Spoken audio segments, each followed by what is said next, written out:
Good morning, everyone. I'm Munira Youssef, And I'm Lisa Kowalczyk. and we're here on behalf of the St. Jamestown Community Corner. We want to wish our viewers a happy Pride Month and also a happy World Refugee Day, which is today, June 20th, and happy National Indigenous Peoples Day, which is tomorrow, June 21st. This morning, we're here with Chris Moise, trustee for the Toronto District School Board for Ward 10, and the topic we're discussing with Chris is on progress and equity in our community schools. Chris, thank you so much for making the time to be with us this morning. We'd like to start off by asking you to tell us a little bit more about what led you to run for school trustee initially in 2016. Hi, good morning to everybody, and thank you, Munira. Thank you, Lisa. I'll go back a little bit before 2016. I actually ran for trustee back in 2014 initially, and my interest really started back then when I was in the schools. I permitted the school every twice a week, and playing badminton in two of our high schools. And I saw the disrepair in the schools back then, and it was just amazed that students or kids, our most valuable resource, enter these buildings on a daily basis, and these buildings were so in such disrepair. So as I started to advocate more for myself and doing more research, and at the time the current government was looking at cutting funding to education and cutting funding to capital, and the backlog of the repairs was just so massive. I started to take a more active role in education in that sense, and that's really where it really began. But even then, I'm going to go back a little further and say that I am a product of the public school system here in Toronto. I came to Canada when I was about 8 years old as a result of my younger brother being killed by a young driver. And I came with my grandmother, the year after, and I came at a time where I didn't. I was still grieving my loss of my brother. I was still, getting used to this new environment I was in, because I came from a town of about 100 people to a city of millions. And wow. Then going to a new school, having no friends. And so I actually and my story is not unique, but a lot of people like me, you go into the classroom and you sit in the back and you remain quiet. No one asks you why you're not participating. Is it because he's shy? Is it because whatever? No one even bothered to ask those questions. So of course, the assumption is always let's send him to special education. And, which is what happened to me throughout my elementary career. And also too, being in a new environment, not being used to seeing I'm not going to say cultural diversity or lack of in my school. I was one of very few Black kids in my school. I was called the N-word almost every day. I was picked on. So of course, all these things compounded my mental health. And as an adult, I can look back on these things now, right? And it was only when I was in grade 10, I had my first Black teacher who took an interest in me and said, I know you're smart, I know you're capable, and I have my eye on you, and I expect you to do better. So of course, no one actually asked that of me before. So now, now that I was on the alert, I started actually producing material for him initially. And then I realized in the process that I was actually capable of doing it. And I started doing it for myself. So in grade 11, I started doing more, and I actually wanted to get involved in politics back then.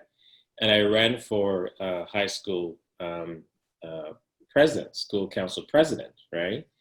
And I remember the school principal at the time, Mr. Ware, said to me, you're not smart enough to be running for president. You should withdraw your name, right?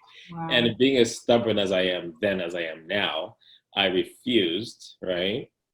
You have to think too, I'm about a 16 or 17-year-old kid, challenging the system at that age. And, a person of power and influence over me, a white man, telling me I'm not good enough, right? So of course, I had the foresight within me at that time to actually push forward, right? And got through it. And, it really, so being a school board trustee today, my lived experience guides my way forward. And this is why, I look at the system, in the first person view, right? In the eyes of a visual minority. I hope I answered your question. It goes a little off. You did. Thank you. Thank you for sharing your story. Yeah. Yeah, it's quite a beautiful and interesting story. And in case our viewers aren't aware, you've been elected twice as trustee for Toronto Centre Rosedale, first in 2016 and again in 2018. And you've accomplished a great deal in the time you've been in office, including championing and working in the Enhancing Equity Task Force, which issued its report in 2017. And we know also that you continue to advocate for eliminating student streaming, which is shown to be biased toward racialized youth. So in light of those experiences, what would you say are the most positive and noteworthy changes in TDSB policy in the time that you've been serving when it comes to equity for diverse students? And I want to add, could you also talk about what are the most important changes that still lie ahead? And are you hopeful about those? Well, I'm happy you mentioned the Enhanced Equity Task Force. I was fortunate to come into the school board at a time where, change was happening. We had just hired a new director, Dr. John Malloy, and, he really embraced equity. And for me, I got involved in the school board. Equity has always been a very important part of my life, in my professional life, as a counselor at the hospital, CEMEX hospital, and it's just a life thing. And so it wasn't easy for me to actually embrace some of the things that was being brought forth by the director, some of my other trustee colleagues. And the Enhancing Equity Task Force was that. We hired an external consultant to help us do community consultations. We had meetings in Scarborough, in our ward in Toronto, and Etobicoke up north, and just really gathering data to see how people are feeling about the systems and the experiences within the system. And of course, the data was very telling. I mean, listening to the stories of people telling us, about their, their experiences within the system as people of color, people who live in communities like ours, Regent Park and St. Jamestown, and the challenges they face and the obstacles that they face. So it was good that, we had that data to reaffirm what we already had known. And through the task force came the Enhancing Equity Framework, right, which actually laid out our work over the course going forward. And through the Enhancing Framework, came out the multi-strategic plan, right, which guides our work even today at the TDSB around, the well-being of our students, and so on and so forth. So it really has shaped our work, and, looking at things with an equity lens, right? And one of the things that coincided with that, for example, is the school resource officers in our schools.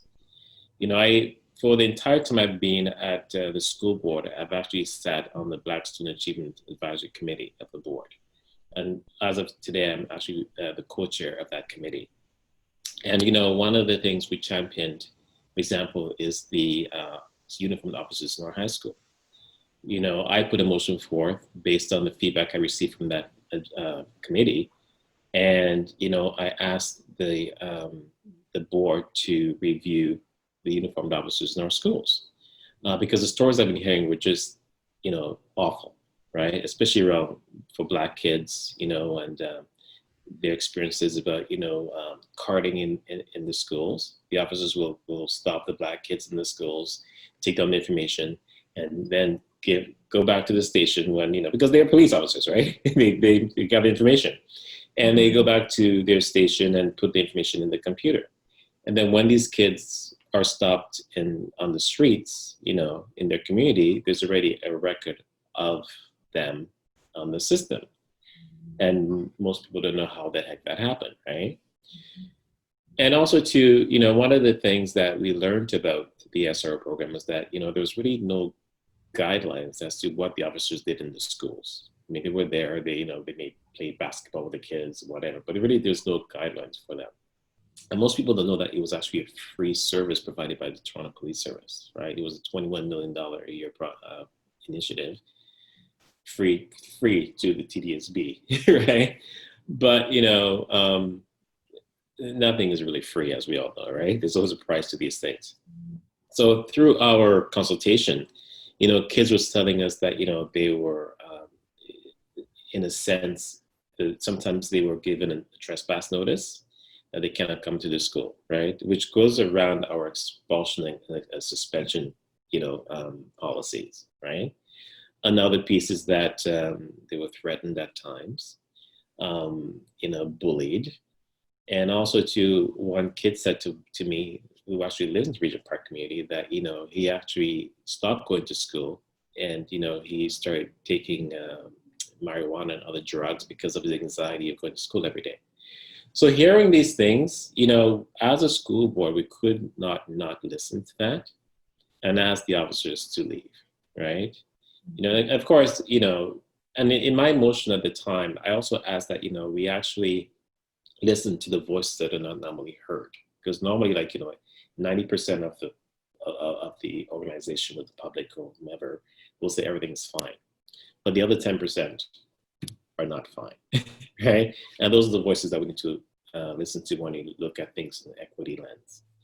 So, so I'm very proud of that, you know, initiative that I championed, you know, and, you know, it was the most difficult thing I had to do because, you know, I was told by some people, like, you know, well, even if a kid got killed in the school, it would be on you, right? The irony is, you know, since that has happened, violence and other things have actually gone down in the TDSB high schools. And schools should be a safe space for everybody, right? You know, one of the things that stuck with me was that, you know, school is a place where, you know, you should be allowed to make mistakes and not be punished for it, right? And that's very true. So I'm very pleased about that. And yeah, sorry, what was the second part of your question? Oh, yeah, no, I mean, that's such an important achievement, and you've made it really clear why those SRO officers were controversial and certainly needed to be removed.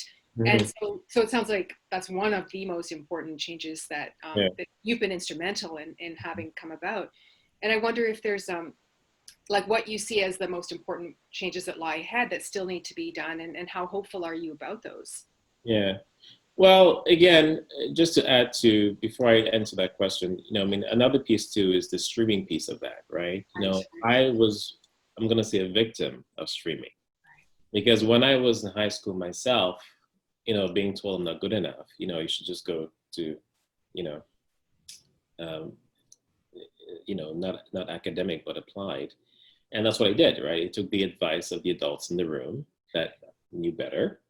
And, you know, I took, you know, applied courses, right? So I was never given an opportunity to go to university because of that, right? And so, and again, when I realized, you know, I was smart enough, you know, it was too late because of all the courses I'd already taken. So, so I went to college initially, and then, you know, from there I went on to university, right? But it was a longer route for me because of, you know, my own experiences. So what we've actually done at the TDSB in the last 2 years is that we've actually removed the streaming from grade 9 and grade 10, right? So that kids, you know, will go to the academic stream, you know, and we've seen that based on the data we've had so far, you know, kids actually doing very well, right? They are capable. It's not, and academic is not for everybody, clearly, right? But, you know, it's important that people have options and make the decisions for themselves, right? Not the system making decisions for them.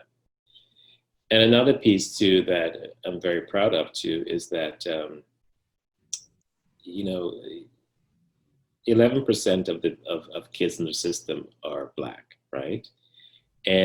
But yet 36% of those Black kids are suspended or expelled a year, right? And 29% of the kids in the TDSB are white, but 22% of those kids are suspended or expelled. So you can see that, there's an overrepresentation in suspension, expulsion, suspension rates at the TDSB. Yeah. And recognize, and the great thing the TDSB is good about is collecting data, right? I'll give them that much, right? And I'm part of the system, so I'm saying we are good at that. But so, looking at the data and seeing the bias, then, that allows us to change it, right?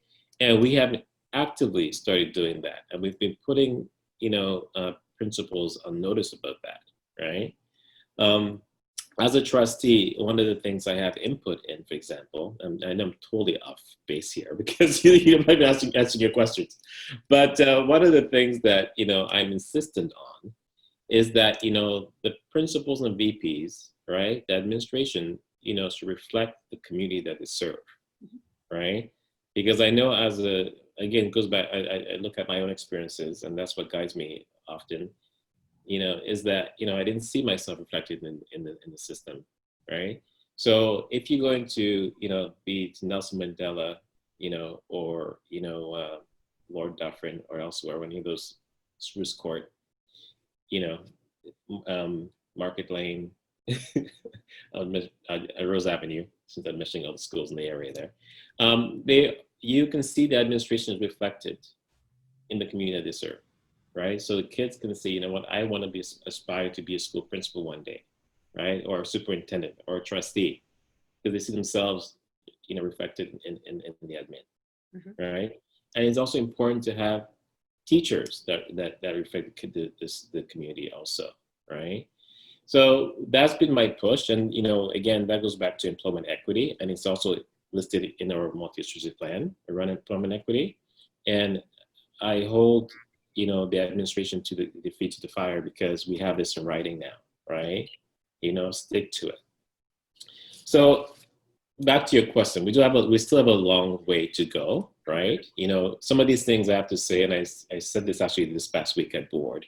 A lot of things we've done so far are Band-Aid solutions, right? They're not, we cannot pat ourselves on the back for the little things that we have done, because our Black kids, and kids of minority are still underachieving, right? Even though we put things in place for that, to mitigate that, right? But it's not happening fast enough, and we need to do more. So one of the things that we actually did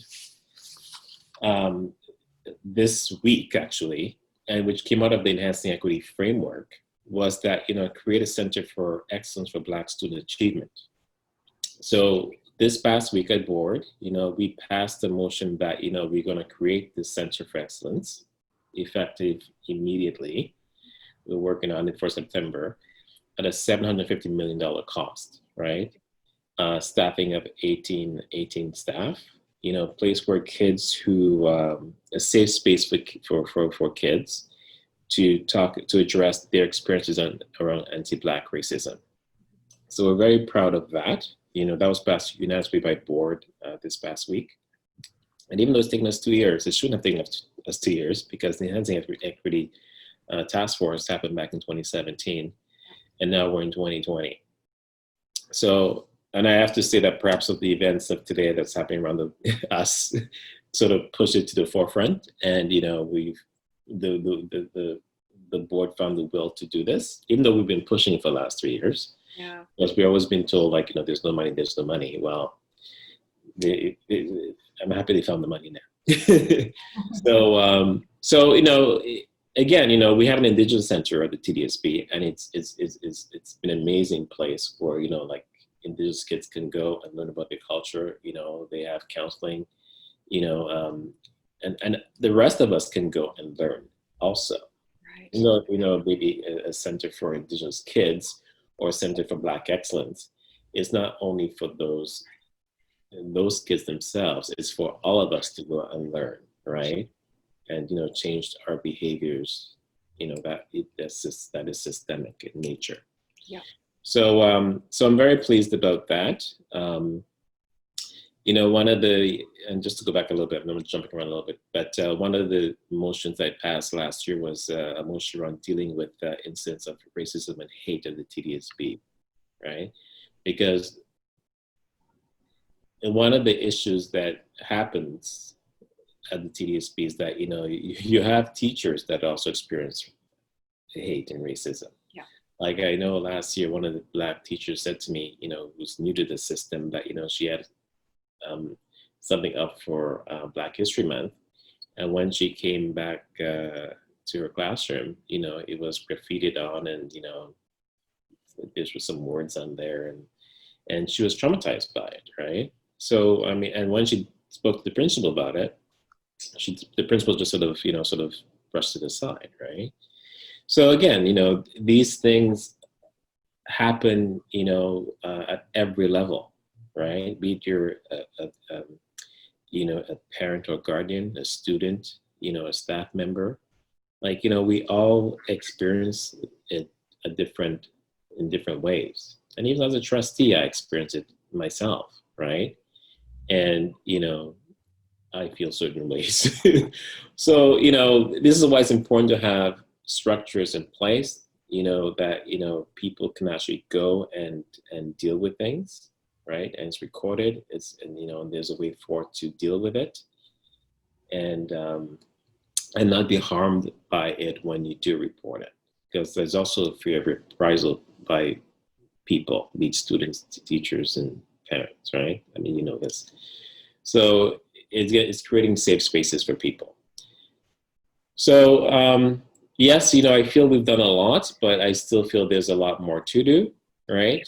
As a school board, I know that we have an important part to play in all of this, but it's really a societal responsibility, at every level, the city level, the federal government, the provincial government, and the school board.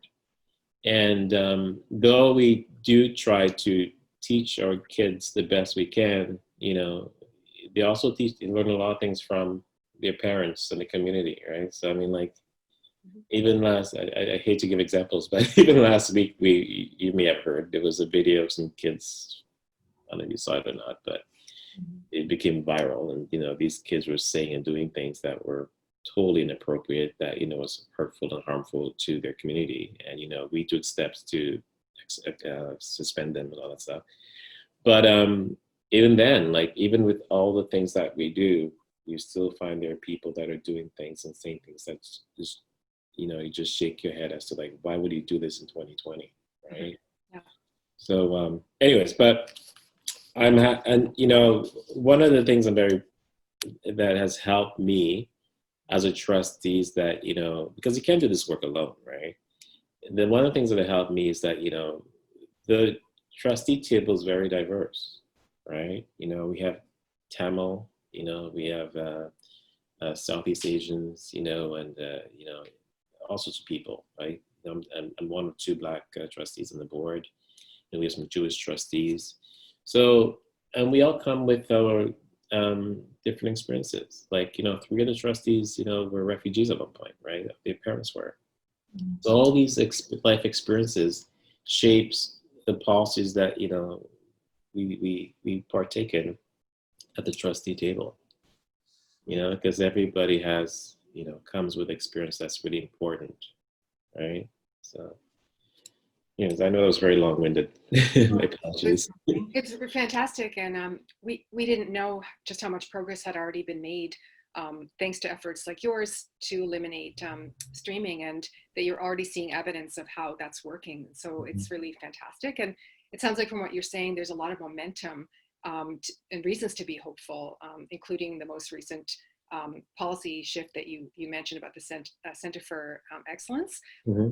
And you kind of implied that there's been perhaps some influence from the social movement activity that's taking place everywhere. Massive demonstrations in Toronto and other Ontario cities across the country, practically across the continent, actually, calling for an end to anti-Black racism in policing, but also in other realms of society. As you and our viewers would know, there's been new incidents of police brutality toward Indigenous people, which have added to the outcry for police reform. And There's a resurgence of demand for, a better deal for temporary migrant workers. So I think what you're saying, maybe you could tell us, do you think these social movements can influence further positive change in school curriculum, in school board policies, and in attitudes across the GTA? Absolutely. It's changed all of us. It's given us a lot of us hope, right? As a person of color, I can tell you that, it's given me hope, right? Because I was losing hope. And so I'm happy to see that, the movement that's in place now is making tangible changes, not only in places like the TDSB, but, in corporate Canada, right? People are taking a deep dive, a second look at some of their policies, and even their hiring practices, even like, some of these bronze statues that are in place, right? Have been taken down, and just yesterday was Juneteenth, right? Again, like, even as a Black person of color, I knew some things about that, but I didn't know a lot about it. And now I'm actually taking extra time to actually learn more, which is great. And, our students are actually looking into it, because I know that, there's been some references, when some students asking some questions about it, and I hear this from my superintendents. So, so there is definitely a change there. And, as I alluded to, in regards to the Black Student Achievement Center, I mean, I again, it's taken 3 years to get this going, but it's happening. And I think, the reason why, trustees has agreed to do this is because of the movement itself, right? So, and we have to keep pushing the boundaries, right? Keep pushing and pushing and pushing. It's the only way forward. And so, yeah, and quite frankly, the TDSB has always been a progressive place, right? We've always been pushing the boundaries, and and I think it allows me to actually to even push a little further than I have been, right? I owe it to my community, and again, I don't do this job for myself. I represent, not only 80% of the population, but everybody, right? And, I want everyone to succeed, right? Because when everyone succeeds, society succeeds, right? And I recognize that, right? So, and I need to do that, continue to do that, and this gives me the strength to continue to do that. So again, yeah, there's more to do, but I'm up to the challenge. I also wanted to mention too that, last week we passed a motion around genocide education, right? It's actually to build on the dealing with the hate incident or racism and hate that I talked about earlier. But, again, education is the key. So we just passed a motion this past week around genocide education, in that, we wanted to be a compulsory grade 11 course that you could actually use to actually go onto university, because right now it's not that case. Mm-hmm. So again, it's so important to have the tools to go on and to affect not just short-term change, but really long-term, right? Because if you don't know your history, you're doomed to repeat it, right? and I truly believe that. So it's nice to hear that there are changes being made. But now we have a question about the impact of the pandemic on the education and development of children and youth in St. Jamestown, which many of whom are racialized immigrants or the children of immigrant parents. Within this neighborhood, there is a shortage of indoor and outdoor spaces for extracurricular, and with the pandemic, the spaces in these three main schools in the community that service the community are not available. Is this a concern for you, for principals, teachers, and parents? And are there ideas or proposals in the works for making these spaces available in the summer? Mm-hmm. So let me go back a little bit and just say that, kids have been home since the March break, right? So, we thought for sure that, they'd be back after the March break. And, in the middle of the March break, we got an emergency order from the province that, no one can go back to school.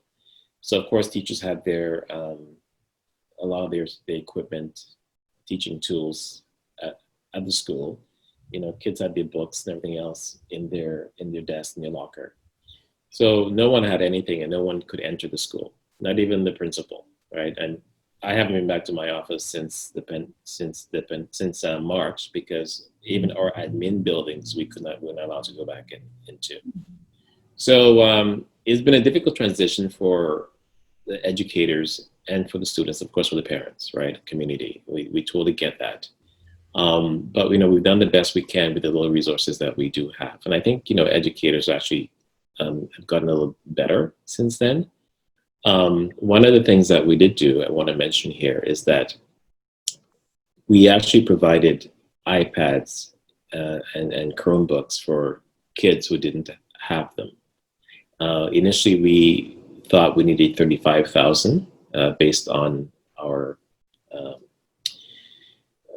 first outlook, but then that doubled almost immediately to 65,000 iPads and Chromebooks. So because some households have more than one child, and we want to make sure every child had a device. So we end up out of our own budget, not from the ministry, we provided an iPad and Chromebook to every child who needed one, and also we provided internet, 6 months internet to families who actually needed it. So in total, I think we had 7,200 iPads with 6 months internet on it. And a lot of those iPads, went to the Region Parks and Jamestown community. So we're very proud of that. And I know some parents actually chose not to have those devices and wanted just paper copies. So we sent a month's worth of work home, a very thick package to them so that they could work with their kids as they saw fit. So I'm very proud of that. The community is very grateful about that. And also even some businesses and some families in our community at Region Park in St. Jamestown called me personally and emailed me and offered the extra devices that they had, and the monies that they had, they wanted to provide it to find a way to get to the school. Some of our more fluent communities here, school communities, had money they had fundraised for events in their schools. They wanted to donate it to another school, which we gladly accepted. And one of the other things we did too was that we gave $50 gift cards to families who needed it, because in our St. Jamestown Region Park community, we have a breakfast program in some of our schools and a lunch program, and we know that a lot of these kids, the only meal that they get is actually at school. So they were not eating very healthy at home for whatever reason. So we were able to figure out who needed extra help, and we provided that as a system. So and again, that's not widely known because no one really talks about it. We just do the work behind the scenes. And a lot of people think we're not doing anything, but I'm working harder than ever during this pandemic than I could imagine. But yeah, so I'm very proud of that, right? And again, we don't do these things for recognition. We do it because it's the right thing to do. Back to your question about green spaces and school use. So we've been very fortunate over the last many years that in our ward, in Region Park in St. Jamestown, that, we're a model school in that the ministry recognizes that we need to actually, the community needs extra help in they cannot afford, or they, for whatever reason, we want them to use the facilities on a regular basis without additional cost. So we actually had received funding from the ministry so that, we wouldn't charge the community, for example, Mandela, Lord Dufferin, Spruce Court. They can permit the school and the school field without a fee, right? And that was great under the previous government, the Liberal government. It was Michael Coutue's who actually started the program maybe about 10 years ago. And we benefit from that as a community. And last year, the province, for the first time since I was a trustee, slashed that budget significantly. And so we could not provide, we cannot afford to provide such a wide range of support to the community as we used to. We sent letters to the ministry. I know that I met with them because I was vice chair of the board last year. So we met with the mayor, met with the minister. We spoke about that. We pushed and pushed and pushed, but they, for some reason, they were just reluctant to really help our community. As I don't know why, and I'm not going to make any guesses as to why. But one of the things that we have asked the ministry this year again is to, as recently as this past week, we sent a letter to the ministry saying that, we'd like you to reinstate the $2.1 million in community use of schools so that communities like Regent Park and St. Jamestown can actually use the schools without additional fee. Because as a school board, we cannot afford it, right? And most of that money comes from caretaking, really the majority of that. So, but it's a drop in the bucket to the ministry to actually help our community, because there's so much greater good that comes out of it, right? And we haven't heard back. But that being said, though, I'm a big supporter of community using our schools. Schools, it's taxpayers who pay for the schools. Living in an urban city like Toronto, there's not a lot of green space. So, one of the things I do a few times a week is I'll drive around the schools. And, it warms my heart to see families using the school grounds. Kids are playing basketball, or soccer in the field, or just running around, people jogging around the periphery of it. And that's what it's for, right? And they should be able to use the inside of the school and the outside of the school. So I'll continue as your trustee to push for that, because I think it's an important piece, right? I know some principals will sort of find creative ways to allow community to use the facility. They may come in themselves on their day off after hours to keep the school open. I won't mention which ones because technically shouldn't be doing that. but a lot of our staff, they live in the community they teach, right? Some of the principals actually live in the ward, so they know the importance of it, and they know how I feel about it, and I'm very supportive of the things that they do, and we'll continue to do that. But again, even though we are an entity ourselves, we also beholden to the province in the sense that, 98% of our funding comes from the ministry, right? And, if you hold the purse strings, they call the shots, right? Because what we'd like to do and what we're able to do is two different things. So, in a long-winded kind of way, I'll keep pushing, navigating for that. Yes, thank you, Chris. And you've mentioned a lot of things that I didn't know, and I'm sure a lot of other people didn't know. It's good to have these kind of discussions to kind of get, to understand what's happening behind the scenes and what the work that you're doing and what the school board's doing.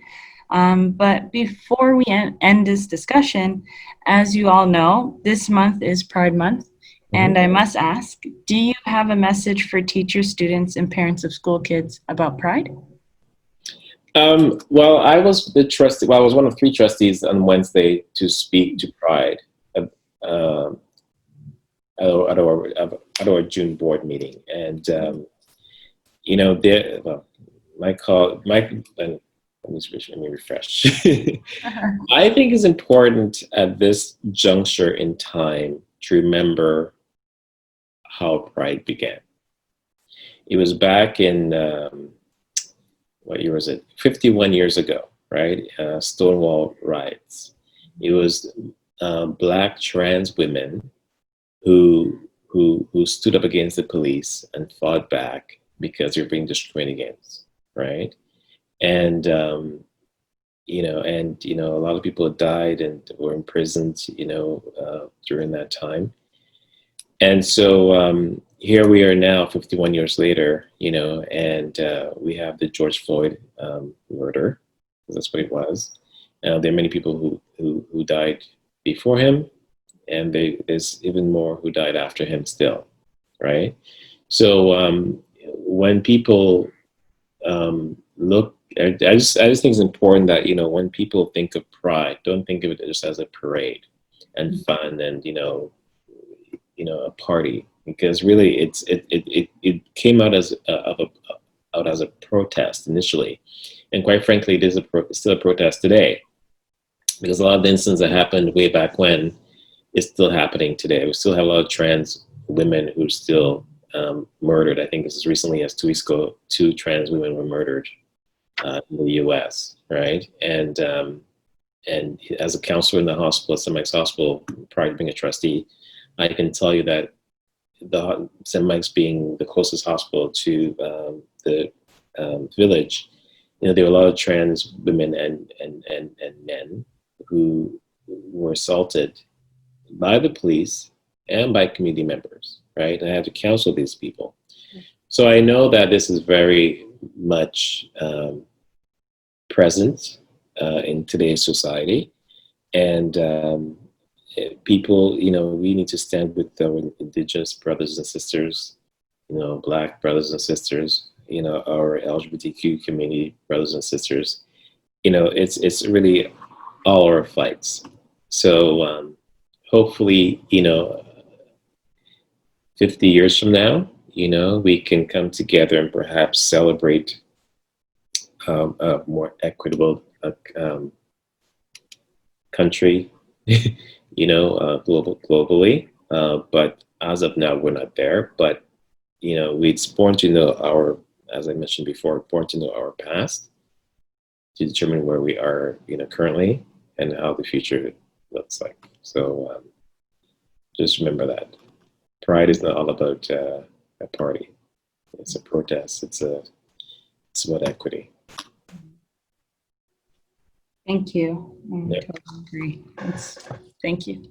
Yeah, we completely agree. And well, those are all the questions we had prepared for you, Chris. We wonder if there's anything else that you would like to add as a message to our viewers in the community? Well, you may have heard that the ministry sent out the GSN. Well, GSN stands for Grants for Student Needs, which is really our yearly budget. And so, you know, and they also had a Part B to their announcement yesterday in that they're asking school boards to make contingency plans for September. So it'll be the hybrid model, you know, where perhaps kids may stay home part of the week and the other half may come in, you know, social distancing in the classroom, you know, 15 kids versus 30 kids. All these suggestions, by the way, came from the TDSB. If you look at my ward forum a week ago, those are the things that we talked about. The ministry tends to steal things that TDSB brings forth, but that's okay. But I encourage you, though, that, you know, we sent out a survey to all parents last week, you know, asking for their inputs as to, you know, their thoughts around schools in September and, you know, what they'd like to see. I encourage people to reach out and fill out that survey, first of all. And we're still in the middle of the pandemic, right? So we don't know what's going to happen come September. I mean, like, really, you know, we're just taking it week by week at this point. You know, we plan to come back in September. You know, if there's a second wave, we may need to continue remote learning as we are now, right? Hopefully we will have more tools to go forth in September if it's a remote learning model. Just be patient with us, keep an open mind. We're all going through this together. I'd like to say to people that, even teachers themselves, some of them are single parents, or taking care of elderly parents themselves.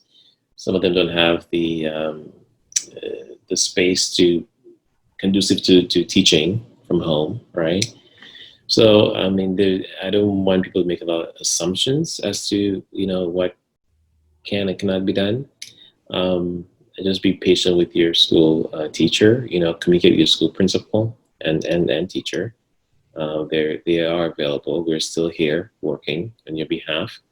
If you have any questions or concerns, you can feel free to reach out to me also. My email is chris.moise@tdsb.onca. And if you go to the TSB website, my cell number is actually on the website too. So you can reach out to me directly. So we are here, we're working, and and we are taking your feedback. And we know these are difficult times. So. Well, thanks. Yeah, we want to thank you for sharing your knowledge and thoughts with us today. It's been hugely interesting and very, very important. It was really nice to meet you online, and we hope to have further conversations with you in the future. And we wish you much continued success in your role as trustee, especially in persuading the ministry to provide the necessary resources at this point in time. And thank you, everyone, all our viewers, for tuning in to our very first ever live stream event. We hope it's the first of many. And before we leave, we just want to remind everyone that the St. Jamestown Community Corner and the St. Jamestown Service Providers Network stand in solidarity with Black communities and their leaders. And we are committed to critical engagement for the advancement of equitable public health at the frontline, community level, and systemic level. Because, as Martin Luther King Jr. said, racism is a public health crisis. With that, we wish you, Chris, and everyone a safe, happy, and relaxing summer. Also, we forgot to mention Happy Father's Day to all the fathers who are out there. And thank you very much. Bye. Thank you. Thank you so much, Chris. Thank you. Bye-bye. Bye, everyone. Bye.